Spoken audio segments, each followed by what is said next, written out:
Hello guys, welcome to Shaina creatives. ఎప్పుడు మనమేనా ready అవ్వడం? ఈరోజు కొత్త వ్యక్తిని అయితే మనం రెడీ చేయబోతున్నాం. తను ఎవరో కాదు, మీరే చూసేయండి.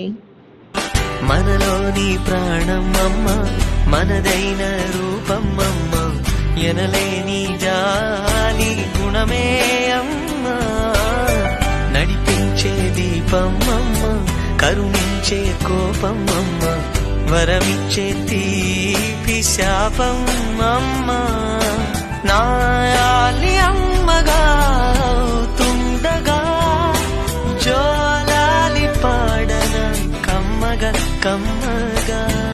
ఈ వీడియో తీసేటప్పుడు అయితే చాలా ఫన్నీ జోక్సే ఉన్నాయి గైస్. మీకు ఎవరికైనా కావాలా చెప్పండి, ఫుల్ వీడియోగా అయితే మనమైతే అప్లోడ్ చేద్దాం. సరే, ఈ అవుట్పుట్ ఎలా ఉందో చూసి కామెంట్ చేయడం మర్చిపోకండి. నిజంగా ఎంత బాగుంటారో కదా, ఎప్పుడు మన కోసం కష్టపడే అమ్మ వాళ్ళని మనం ఇలా రెడీ చేస్తే. సో మన ఛానల్ని సబ్స్క్రైబ్ చేసుకోండి.